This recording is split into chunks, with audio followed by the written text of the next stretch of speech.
चलो न्यूक्लियस की बात करेंगे तो किसी भी एटम के न्यूक्लियस को क्या बोल रहे हो आकाश? हाँ सर, न्यूक्लियस स्टार्ट करो।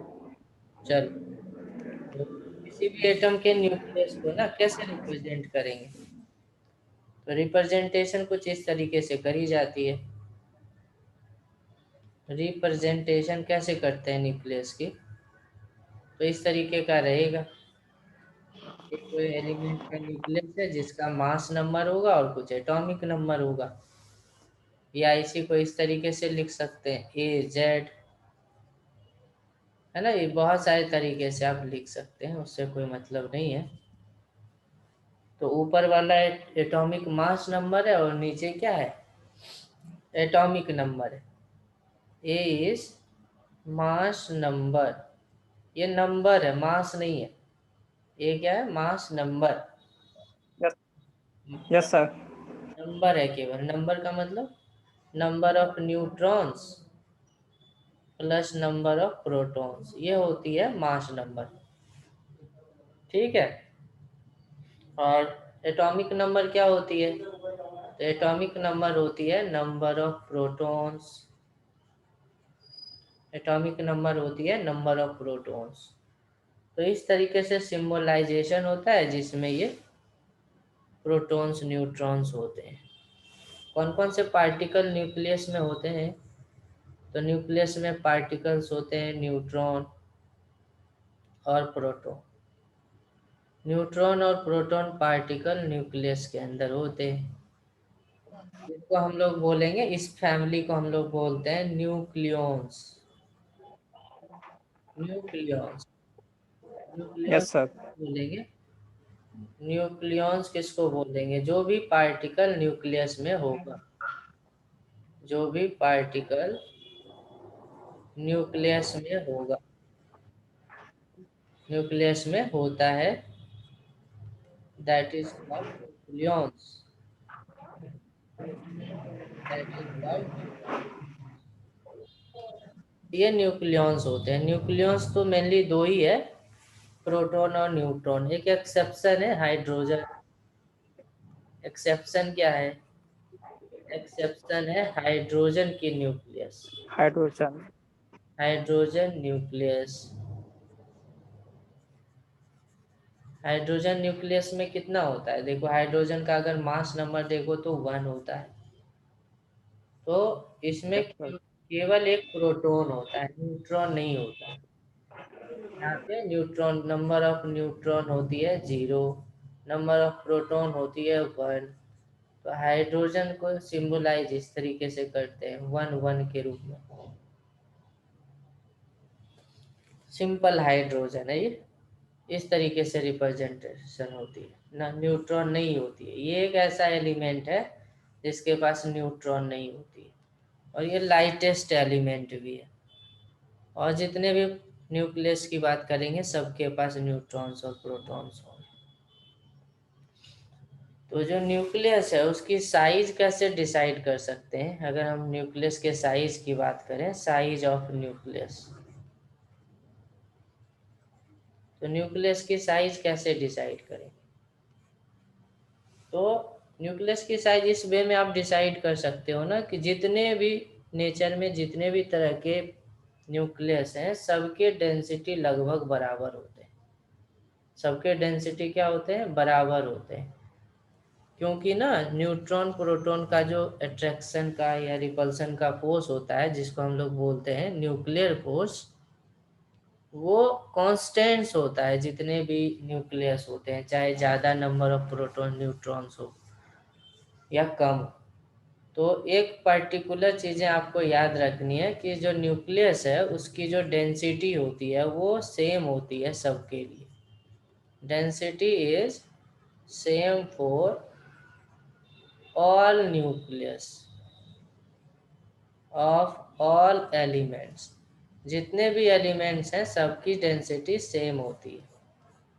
और कितनी होती है? तो ये लगभग होती है 10⁻17 kg पर मीटर की। इतनी होती है डेंसिटी हर एक न्यूक्लियस की, ये याद रखनी है। अच्छा, डेंसिटी कांस्टेंट हो गई तो हमें पता है अगर इसकी डेंसिटी मान लो रो है और वॉल्यूम मान लो v है और मास मान लो m है, तो क्या रिलेशन हो सकता है इन तीनों में? तो मास को लिख सकते हो वॉल्यूम इंटू हाँ डेंस, सर। ऐसे लिख सकते हैं। Yes sir. और वॉल्यूम हाँ तो सर। कांस्टेंट होता है, वॉल्यूम क्या होता है? कांस्टेंट होता है। सॉरी, डेंसिटी तो कांस्टेंट होती है। तो वॉल्यूम किस पे डिपेंड करेगा? मास पे डिपेंड करेगा। Yes sir. मास पे डिपेंड करेगा। और मास किस पे डिपेंड करेगा? Mass number. Volume. Mass yes sir, number of. Mass number पे, यानी कितना न्यूक्लियॉन्स है। ज्यादा न्यूक्लियॉन्स होगा तो ज्यादा मास होगा, कम न्यूक्लियॉन्स होगा तो कम मास होगा। तो मास नंबर पे डिपेंड करेगा। तो हम ऐसे भी कह सकते हैं वॉल्यूम डायरेक्टली प्रोपोर्शनल होती है मास नंबर की। अच्छा, वॉल्यूम जनरली हम लोग क्या करते हैं, न्यूक्लियस को स्फेरिकल शेप में मानते हैं। न्यूक्लियस की शेप कैसी होती है? स्फेरिकल। Yes sir. तो स्फेरिकल अगर होगा तो वॉल्यूम, अगर रेडियस मान लो r है तो वॉल्यूम क्या लिखोगे? 4/3 πr क्यू लिखेंगे। ये प्रोपोर्शनल टू मास नंबर हो गई, तो ये तो कांस्टेंट है। तो r cube proportional to mass number हो गई, तो r को क्या लिखोगे? a⁻1/3 नहीं लिखेंगे। तो जो यस सर। रेडियस होती है मास नंबर के पावर 1/3 पे डिपेंड करती है। रेडियस किस पे डिपेंड करती है? ए का पावर नॉट। 1/3 पे डिपेंड करती है। मान लो हमने कोई कांस्टेंट लगा दिया, r0 एक कोई कांस्टेंट लगा दिया, तो अब इस r0 की वैल्यू कैसे निकालेंगे? तो एक तरीका है कि सबसे छोटा जो हाइड्रोजन एटम है, एक मास नंबर जिसका 1 होता है, यस उसका सर। उसका उसके न्यूक्लियस का जो रेडियस होगा, देखो मास नंबर 1 रख देंगे तो r0 के बराबर आ जाएगा कि नहीं? हाँ सर। तो हाइड्रोजन के न्यूक्लियस का साइज अगर निकाल लें तो काम बन जाएगा। तो हाइड्रोजन के साइज का न्यूक्लियस, ये जो वैल्यू होती है रेडियस की वैल्यू, वो अप्रोक्सीमेटली होती है 1.2 फर्मी मीटर। कितनी होती है? 1.2 फर्मी मीटर। Fermi means 10⁻⁻50। 50। वैसे भी तुम जानते होगे कि जो एटम की साइज होती है ना, एटम साइज, वो लगभग होती है एंगस्ट्रॉम में। और न्यूक्लियस की साइज लगभग होती है फर्मी मीटर में। एटम की साइज एंगस्ट्रॉम में होती है और न्यूक्लियस की साइज फर्मी मीटर में होती है।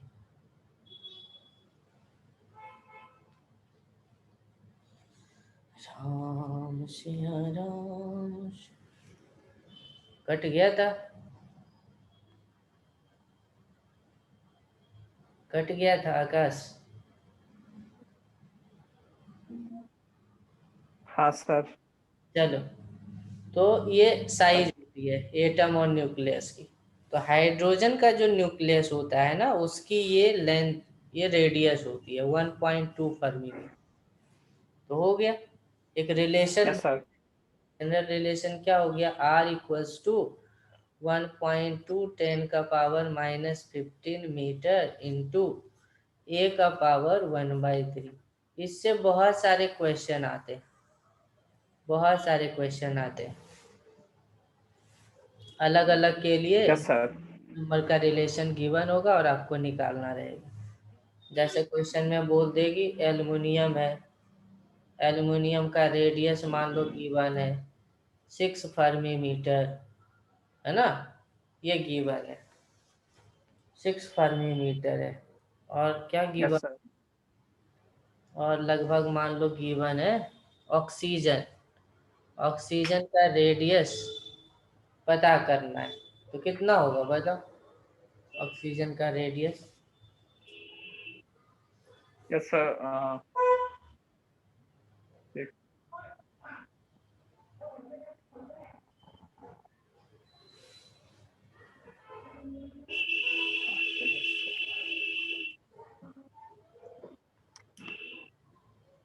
सर इसका 16 का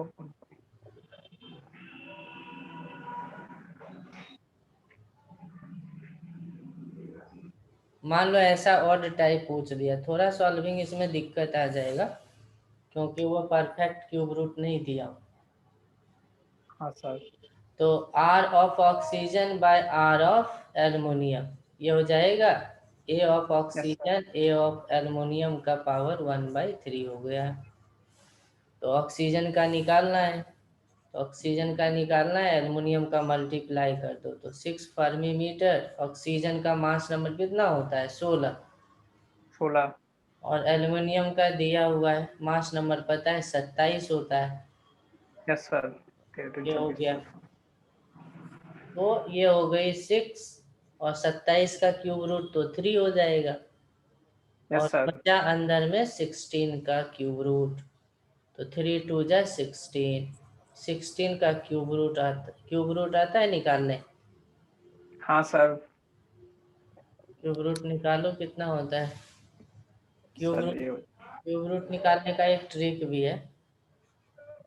क्यूब रूट निकालने का एक ट्रिक भी है। क्यूब रूट अगर निकालना हो तो कैसे निकालेंगे? इसके नियरर में कौन सा परफेक्ट क्यूब है बताओ। सर, हाँ 3 नियर में आ जाएगा सर। 8 ही तो है। 8 ही है सर। 27 भी 4 ले 4 सकते हो, 27 भी ले नहीं सकते सर। हो। 8 है नियरेस्ट, तो 8 + 8 कर दो। 8 + 8 कर 8। दो। तो इसको ऐसे लिख दो, 8 का cube root of yes 8 + 8 divided by 3 multiply cube root of 8, ऐसे लिख देते हैं। Yes sir. तो इस तरीके से अप्रोक्सीमेटली निकालते हैं।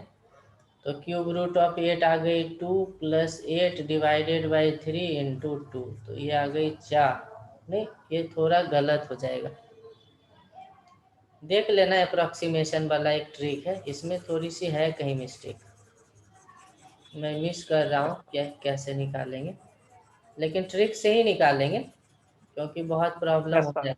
नहीं तो क्या करो, बाइनोमियल अप्रोक्सीमेशन कर दो, एक वो भी तरीका है मैथ में। 16 का पावर 1/3 निकालना है ना, तो इसको लिख दो यस 1 सर। 1 + 15, या 15 + 1, 15 + 1 का पावर 1/3। लेकिन फिर यस सर 15 का क्यूब रूट 5। निकालना पड़ेगा। Yes sir. नहीं, 15 का फिर क्यूब रूट निकालना पड़ेगा। मोस्टली सर वो देगा क्यूब रूट की फॉर्मूला हाँ तो। जनरली देगा, नहीं देगा तो वो ट्रिक ट्रिक मैं बताता था जनरली, मैं मुझे माइंड में नहीं आ रही है, वो मैं बता दूंगा, ठीक है चलो। Yes generally sir. Question perfect cube का ही देगा, नहीं देगा तो ट्रिक से ढूंढ लेंगे। क्यूब रूट की ट्रिक आनी चाहिए, मैं बता दूंगा, माइंड में आएगी। तो इस तरीके से रेडियस निकाल लेते हैं और डेंसिटी कांस्टेंट मानते हैं, तो साइज डिटरमाइन हो जाती है। साइज क्या हो जाती है? डिटरमाइन हो जाती है। Yes sir. साइज डिटरमाइन हो जाती है। दूसरी इसमें आती है ना न्यूक्लियस में, क्या बहुत सारे ऐसे टर्म्स यूज होते हैं जैसे आइसोबार, यस आइसोटोप सर। और आइसोटोन्स, ये सारे टर्म्स यूज होते हैं। तो आइसोबार में क्या होता है आपको पता है? आइसोबार में मास नंबर सेम होता है। आइसोबार का मतलब क्या हुआ? Mass number same. 5 number same. Isotopes का मतलब atomic number same. Atomic number same. और आइसोटॉन्स का मतलब प्रोटॉन का number same. Yes sir. Isotones का मतलब प्रोटॉन नंबर, आइसोटॉन्स का मतलब हुआ isoprotonic. Yes sir. Protonic, proton का number same, number of proton जो 1 में होगा यस सर। वही होगा नंबर ऑफ प्रोटॉन 2 में, तो आइसोप्रोटोनिक, तो उसको बोलते हैं आइसोटॉन्स। तो इस तरीके का आप डिटरमाइन कर सकते हो। बहुत सारे एग्जाम्पल्स हैं, जैसे न्यूक्लियर रिएक्शंस में यूज भी होता है। आइसोबार्स कौन कौन से हैं? बहुत सारे आइसोबार आइसोबेरिक होते हैं। क्लोरीन। को भाई कट करने दो, ये आ रहा है। कौन कौन सा है आइसोबार? कोई एग्जांपल बताओ जिसका मास नंबर सेम रहता होगा। बहुत सारा ऐसा एग्जांपल देखते हो। सर टोटल बहुत रहता है सर। हाँ, हाँ सर, काफी सेम रहता है इसलिए। बहुत सारे ऐसे एलिमेंट्स मिल जाएंगे जो आइसोबेरिक होते हैं, जिनका मास नंबर सेम होता है लेकिन एटॉमिक नंबर अलग होता है। इसी तरीके से आइसोटॉप्स भी होते हैं, atomic yes number sir. Same रहेगा लेकिन मास नंबर अलग। ये तो बहुत पाया जाता है आइसोटॉप्स। यस सर, जैसे क्लोरीन हो गया। हाँ, हाइड्रोजन का ही देखो तो 3 को होता है, H11, यस H1 सर। 2 और H13। तो आइसोटोप्स वाला ज़्यादा रिएक्शंस में यूज होता है यहाँ पे, इसलिए मैं लिख रहा हूँ। इसको बोलते हैं simple hydrogen, yes sir. Simple hydrogen. और इसको बोलते हैं deuterium, yes sir. Deuterium. Deuterium. और इसको बोलते हैं ट्राइट्रियम, ट्राइट्रियम। तो ये हो गया। इसका देख लो, एटॉमिक नंबर 111 है और मास नंबर 123 है। Yes sir. इसी तरीके से जो मैं बता रहा हूँ वो यूज में आता है, इसलिए मैं बता रहा हूँ। दूसरा यस है सर। ही, हीलियम का। तो हीलियम का भी दो होता है। हीलियम का एक होता है ना एटॉमिक नंबर 2 मास नंबर 3, और एटॉमिक नंबर 2 मास नंबर 4। दो आइसोटॉप इसका भी दिखता है रिएक्शंस में, यस सर। हीलियम का। इसी तरीके से कार्बन का भी दिखता है। कार्बन का कितना होता है? 12 होता है ना, सी। वायल और कार्बन 14। 13 भी होता है, कार्बन 14 भी होता है, इस तरीके से। नाइट्रोजन का भी इस तरीके का होता है, नाइट्रोजन 7 13, नाइट्रोजन 7 14, इस तरीके। तो ये सारे आइसोटोप्स हैं, ये आइसोटोप्स होते हैं। ठीक है, ये आइसोटोप्स होते हैं। अब मान लो कहीं पे हमें देखने को मिलता है क्या ना, कि जो एटॉमिक नंबर है कहीं कहीं पे, एटॉमिक नंबर, एटॉमिक नंबर जिसको हम लोग बोलते हैं average atomic number, average atomic number, atomic mass number. Average atomic mass number क्या होता है? क्योंकि देखो बहुत सारे ऐसे एलिमेंट्स हैं ना जिसका एटॉमिक मास नंबर आप देखते होगे फ्रैक्शन में, जैसे कॉपर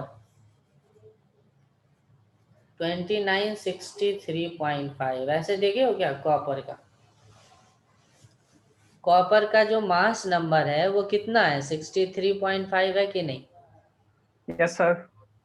तो 63.5 तो मास नंबर है, मास नंबर। तो हाँ इसका सर। मतलब क्या होगा? इसमें आधा प्रोटॉन होगा या आधा न्यूट्रॉन होगा, ऐसा कुछ होगा क्या? हाँ सर। तो आधा प्रोटॉन आधा न्यूट्रॉन तो एग्जिस्ट ही नहीं करता है। तो ये क्यों लिखा हुआ है पॉइंट में? पॉइंट में लिखने का कोई वजह रहा होगा ना। यस सर, एवरेज लिया हुआ। हाँ, एवरेज लेते हैं इसीलिए। तो average yes sir. Atomic mass number determine करी जाती है। जितने भी आइसोटॉप्स रहते हैं सबका यस सर। एवरेज लिया जाता है। जैसे मान लो कोई हमारे पास एक सैंपल है, कोई नमूना है, कोई सैंपल है किसी एलिमेंट का, और मान लो सैंपल में ना एक ही एलिमेंट का दो आइसोटॉप्स है। एक हो गया Z A1 और दूसरा हो गया ZA2, ऐसा है, दो आइसोटॉप्स है। और क्या है इसमें? नेचर में इसकी जो परसेंटेज है, नेचर में परसेंटेज मान लो 40% है और इसकी 60%। नेचर में तो परसेंटेज अलग अलग होती है, अलग अलग आइसोटॉप्स की। तो मान लो इतना है कुछ। अब हमें निकालना है एवरेज मास नंबर क्या होगा। तो कैसे निकालेंगे average mass number? Sir A1 + A2/2। तो नहीं, एवरेज मास नंबर ना इस पे भी डिपेंड करता है कितना परसेंस है उसकी नेचर में। तो इसको हम लोग ऐसे निकालते हैं, A1 × 40 + A2 यस सर। × 60 /100। इस तरीके से एवरेज मास नंबर निकाली जाती है। ठीक है, यस सर। इस तरीके से निकाली जाती है। जैसे मान लो ना किसी किसी का भी, जैसे कार्बन का एक होता है 12, एक होता है 13 और एक होता है 14। तो नेचर में नेचर में जनरली ये वाला जो एलिमेंट है ना 14 वाला, लिविंग बीइंग, हम लोग मनुष्य जब तक जिंदा रहते हैं ना, तो हमारे शरीर में कार्बन 14 रहता है, बाहर सराउंडिंग में भी और अंदर में भी केवल कार्बन 14 रहता है। लेकिन क्या होता है, धीरे धीरे डिके होकर के 13 12 इस तरीके से कन्वर्ट होने लगता है, तो कम होने लगता है इसका अमाउंट। ठीक है। यस तो सर। मान लो कि परजेंस है, इसका परजेंस मैं बता रहा हूँ कि मान लो अगर ये 80% है और ये मान लो कितना 15% है और ये 5% नेचर में एग्जिस्ट कर रहा है, तो बता यस सर। सकते हो कि एवरेज मास नंबर क्या होगा कार्बन का। कार्बन का yes sir. Average mass number क्या होगा, इस तरीके से कैलकुलेट करने के लिए भी आता है। तो जल्दी से यस सर। बता दो क्या होगी एवरेज मास नंबर। तो अभी बताया था, मास नंबर को परसेंटेज से मल्टीप्लाई करते जाओ। Yes sir. मास ऐड कर। नंबर को परसेंटेज से मल्टीप्लाई करके या नीचे में 100 से डिवाइड करो। तो 12 इंटू 5, 13 इंटू 15 प्लस 14 इंटू 80 और टोटल डिवाइड करेंगे 100 से। अब यहाँ पे डिवीजन ये मल्टीप्लाई करके ढंग से लिख देनी है। ये हो गया 60। अब इसको मल्टीप्लाई करेंगे 195 आ गया, ये आ गया बाय 100, ऐसा कुछ आ गया। अब इन सबको जोड़ करके रख देते हैं, क्या आ जाएगा, ये आ जाएगा 5, 7 आ जाएगा, 3 आ गया, 1 आ गया, इतना आ गया देखो। तो इसका चार सौ लिखेंगे पचहत्तर 13.75। तो एवरेज मास नंबर लिखेंगे 13.75 ऐसे। 14। Nature, yes sir. तो नेचर में परजेंस देख करके कितना परसेंटेज एग्जिस्ट कर रहा है हम लोग एवरेज मास निकाल सकते हैं। आगे बात समझ में यहाँ तक, एवरेज मास निकाल सकते हैं। यस उसके सर आ बाद गया। ये है, उसके बाद बात करनी होती है हमारे पास कि जो न्यूक्लियॉन्स हैं वो किस तरीके से न्यूक्लियस के अंदर रहता होगा। Arrangement arrangement of nucleons, arrangement of nucleons inside nucleus, nucleus के अंदर कैसे रहता होगा ये हमें जानना है। तो हमें पता है कि प्रोटॉन प्रोटॉन के बीच क्या होता है, प्रोटॉन प्रोटॉन के बीच रिपल्सन होता है। रिपल्सन। अब प्रोटॉन प्रोटॉन के बीच रिपल्सन होगा तब तो भाग जाएगा ये न्यूक्लियस से। यस इसका सर। मतलब कोई ना कोई अंदर में एट्रैक्टिव फोर्स है जो उसको यस बांध सर। करके रखता है। तो वो एट्रैक्टिव फोर्स है न्यूक्लियर फोर्स। एट्रैक्टिव फोर्स कौन सा है, यस सर। Nuclear force. ऐसा क्यों कह रहा हूँ, क्योंकि वह फर्मी मीटर का जो रेंज है ना, हमारा फर्मी मीटर का जो रेंज है, यस सर। इस डिस्टेंस पे हमारा इलेक्ट्रोस्टैटिक फोर्स, ग्रेविटेशनल फोर्स ये सारी अप्रोक्सीमेटली जीरो हो जाती है इतनी कम डिस्टेंस पे। इसकी वैल्यू नेग्लेजेबल हो जाती है, तो ये तो है ही नहीं, ये तो यस हो ही सर। नहीं सकता। तो एक यस और सर। फोर्स को इमेजिन करा गया कि वो न्यूक्लियर फोर्स होगा और नेचर में अट्रैक्टिव होगा। नेचर में क्या होगा, अट्रैक्टिव होगा। Yes sir. और नेचर में अट्रैक्टिव होगा इसलिए वो दूर नहीं जा पा रहा है। तो न्यूक्लियर फोर्स का एक नेचर पता चल गया कि जो न्यूक्लियर फोर्स होगा, न्यूक्लियर फोर्स एक शॉर्ट रेंज फोर्स होगा। न्यूक्लियर फोर्स कौन सा फोर्स होगा, short range force. Short range force यानी बहुत कम डिस्टेंस रहेगा फर्मी मीटर में, लगभग less than 0.8 fermi metre. 0.8 fermi metre से कम डिस्टेंस पे रहेगा तो ये फोर्स एग्जिस्ट करता है ना। अदरवाइज यस क्या सर। होगा, अदरवाइज ये भी डिसअपियर हो जाएगा। लार्ज लार्ज अगर रेंज की बात करें तो ये फोर्स वीक फोर्स हो जाता है, लार्ज में काम ही नहीं करता ये फोर्स। शॉर्ट रेंज में फर्मी मीटर के रेंज में ये स्ट्रॉन्गेस्ट फोर्स है। Yes sir. ये न्यूक्लियर फोर्स की कहानी है, शॉर्ट रेंज फोर्स है और इस रेंज में ये स्ट्रॉन्गेस्ट है, स्ट्रॉन्गेस्ट। तो आपको देखना पड़ेगा, इस पे बहुत सारे क्वेश्चन बन सकते हैं कि मान लो हमारा डिस्टेंस है 1 एंगस्ट्रॉम, दो पार्टिकल के बीच का डिस्टेंस कितना है, 1 एंगस्ट्रॉम है। तो बताओ कौन सा फोर्स स्ट्रॉन्ग होगा, ग्रेविटेशनल, न्यूक्लियर या इलेक्ट्रोस्टैटिक, कौन सा होगा? सर दोनों हो सकते हैं, न्यूक्लियर नहीं होगा। कौन सा होगा? Sir electrostatic, nuclear. Yes sir. Electrostatic होगा। यस सर, ग्रेविटेशनल तो न्यूक्लियर तो होगा बहुत ही। वीक है, ग्रेविटेशनल तो बहुत वीक है। हाँ सर, वो भी नहीं होगा। और न्यूक्लियर फोर्स तो होगा नहीं क्योंकि ये फर्मी मीटर में ही केवल काम करता है, तो ये भी नहीं होगा। इलेक्ट्रोस्टैटिक फोर्स होगा। एंगस्ट्रॉम में देखा था ना, एंगस्ट्रॉम का मतलब क्या हुआ, एटम जो 10 to the बना power। था, एटम बना था किसके वजह से बना था, प्रोटॉन और इलेक्ट्रॉन के अट्रैक्शन से बना था। Yes sir. वहां पे थोड़े ना हम G m1 m2/r² लिखे थे, लिखने का फायदा नहीं है क्योंकि वो नेग्लेजेबल होगा। जो यस सर। इलेक्ट्रोस्टैटिक फोर्स होती है ना, वो 10⁻42 टाइम्स होती है। जो इलेक्ट्रोस्टैटिक फोर्स होती है 10⁻42 टाइम्स होती है ग्रेविटेशनल फोर्स से, बहुत कम होती है ग्रेविटेशनल फोर्स। Yes sir. ये रेंज आई। तो देखो यहाँ पे क्या है ना, डिस्टेंस बताएगा कि स्ट्रॉन्ग कौन होगा, डिस्टेंस बताएगा कि स्ट्रॉन्ग कौन होगा।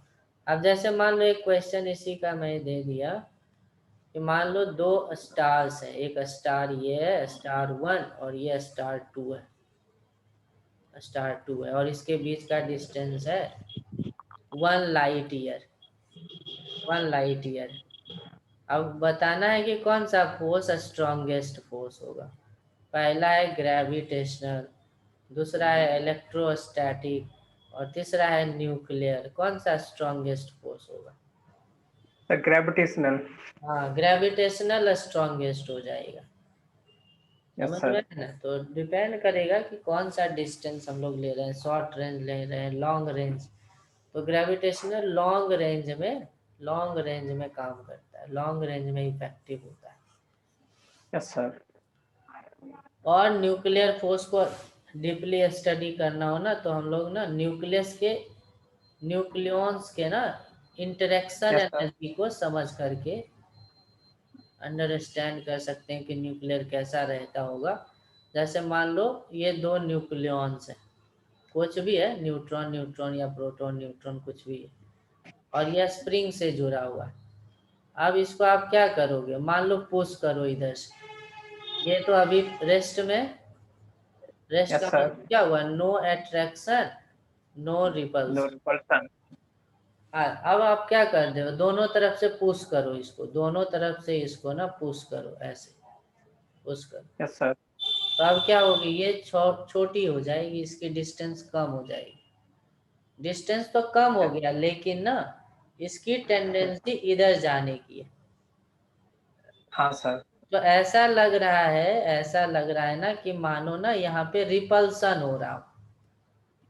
यहाँ पे अगर कोई यस सर। बंदा देखेगा, छोड़ देगा यहाँ से स्प्रिंग को, तो क्या लगेगा कि 1 ने 2 को रिपेल किया और 2 ने 1 को रिपेल किया, इसी वजह से ये यस इधर जा रहा है, ऐसा फील। तो यहाँ पे क्या होगा, जब भी ना नेचुरल लेंथ से कम लेंथ करते हैं, कम लेंथ करते हैं तो वहाँ पे रिपल्सन होती है।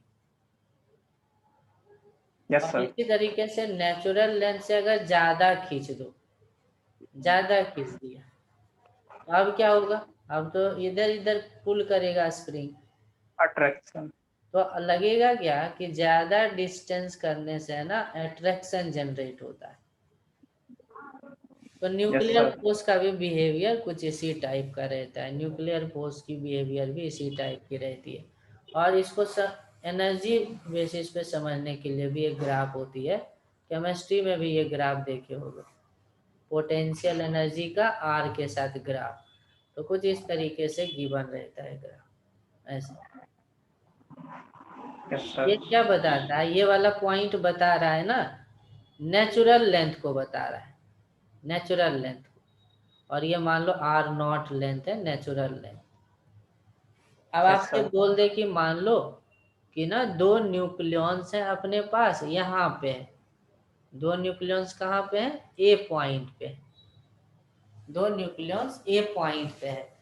तो बताना है कि अट्रैक्शन हो रहा है दोनों न्यूक्लियॉन्स में कि repulsion. At yes a sir. There repulsion. Is attraction और repulsion between sir repulsion. Nucleons. तो देखो ना, नेचुरल लेंथ से ये वाला डिस्टेंस तो कम हो गया, यस सर। नेचुरल से डिस्टेंस कम होगा तो क्या होगा, रिपल्सन। रिपल्सन।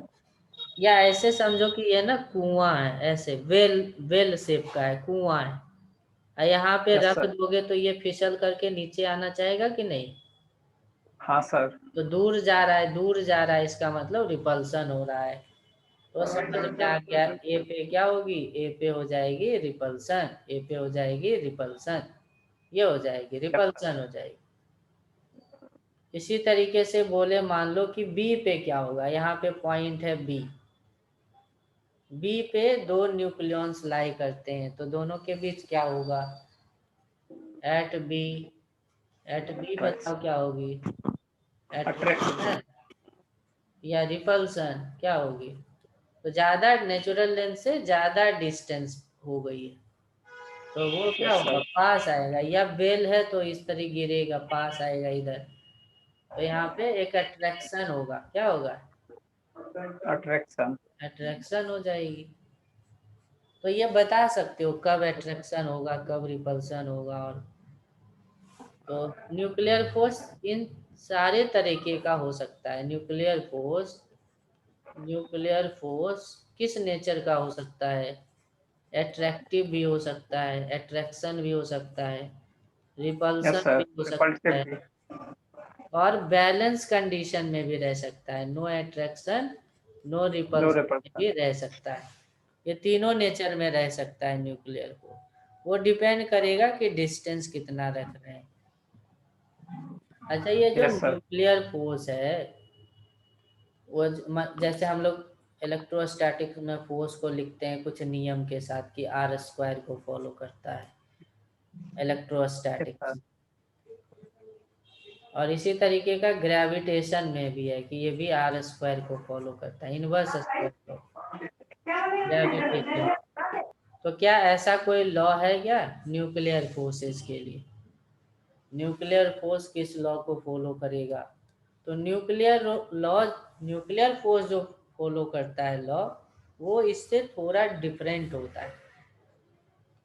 जो न्यूक्लियर फोर्स होते हैं ना, उसका पोटेंशियल एनर्जी का जो रिलेशन होता है ना, कुछ इस तरीके का होता है, इस तरीके का होता है, माइनस समथिंग ए आर का power 6 minus something B R का पावर, ऐसे कुछ होता है रिलेशन, 12 ऐसे कुछ रिलेशन होता है। बहुत हाई पावर होता है यहाँ पे,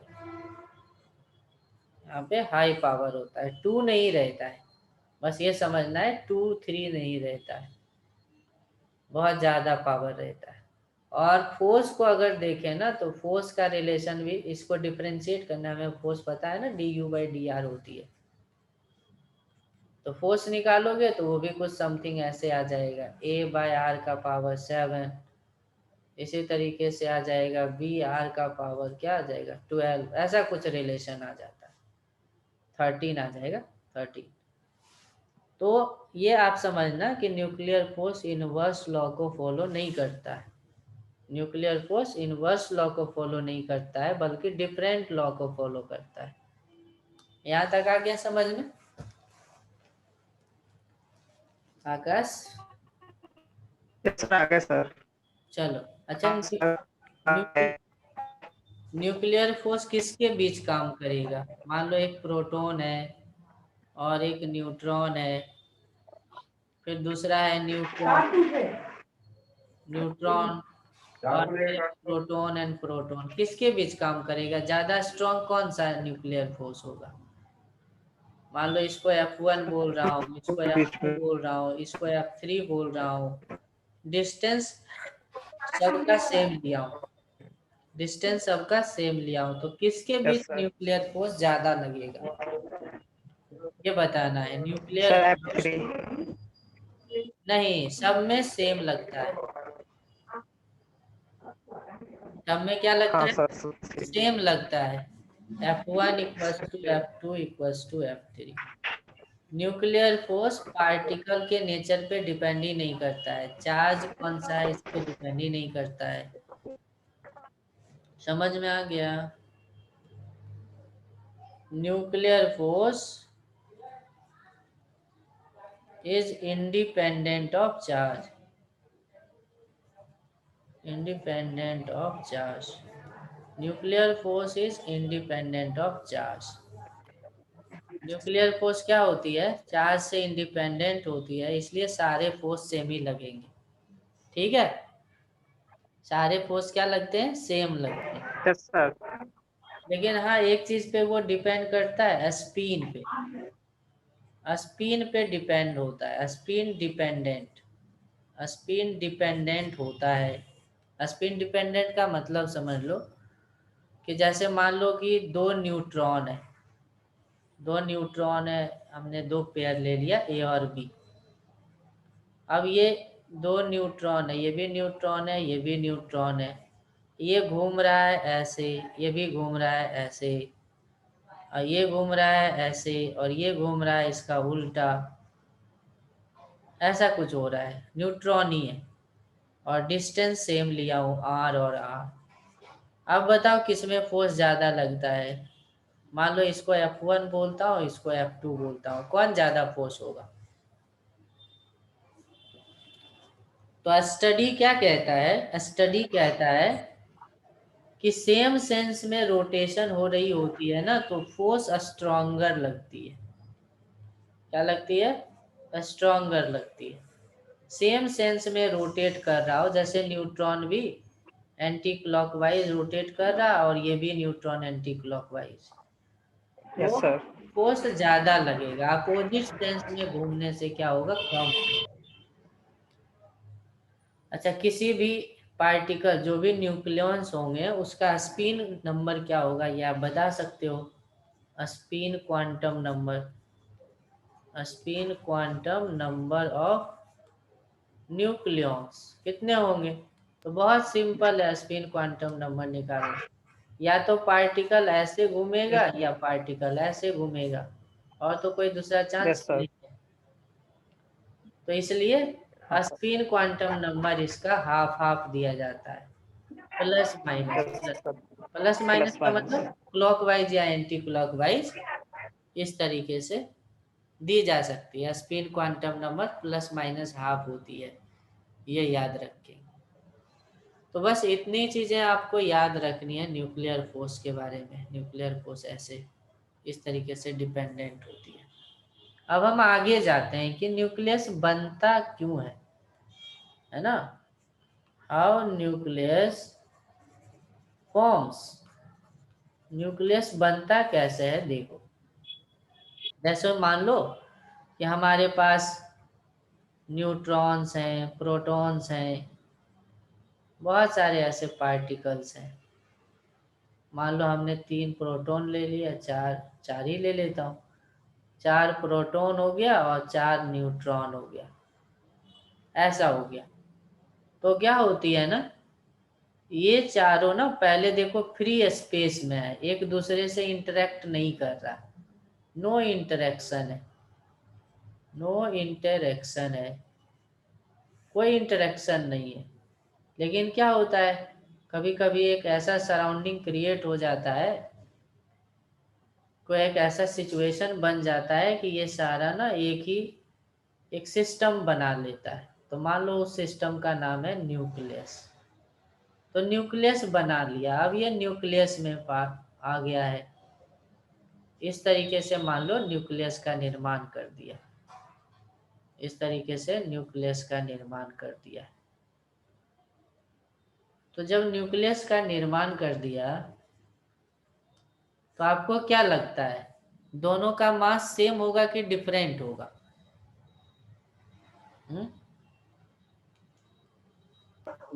yes sir.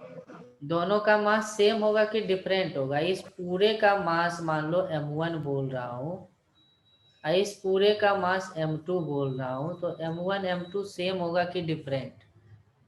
m1 sir equal same. To m2 होगा या m1 not equal to m2 होगा? क्या सर होगा? सेम होगा सर। यही तो है। नहीं सर, डिफरेंट होगा। क्यों डिफरेंट होगा? उसमें कुछ, क्योंकि सर ऐसे तो सर काफी रह सकते हैं उसमें इंटरेक्ट करके, कुछ कुछ ही निर्माण किए तो उसमें कुछ। तो मास सेम नहीं रहता है। एक्सपेरिमेंटली क्या देखते हैं, एक्सपेरिमेंटली देखते हैं कि मास सेम नहीं रहता है। तो मास बढ़ा या घटा? तो मास घट जाती है। मास क्या हो जाती है? कम हो जाती है। m2 की वैल्यू m1 से कम हो जाती है। तो कम क्यों हुई, कम होकर के यस गई सर। कहाँ? तो देखो पहले ना जब ये अलग अलग रहता है तो इसके पास बहुत सारी एनर्जी होती है। अब ये एक सिस्टम बना रहा है, तो अपने आप को स्टेबलाइज करने के लिए ना, जैसे मान लो ना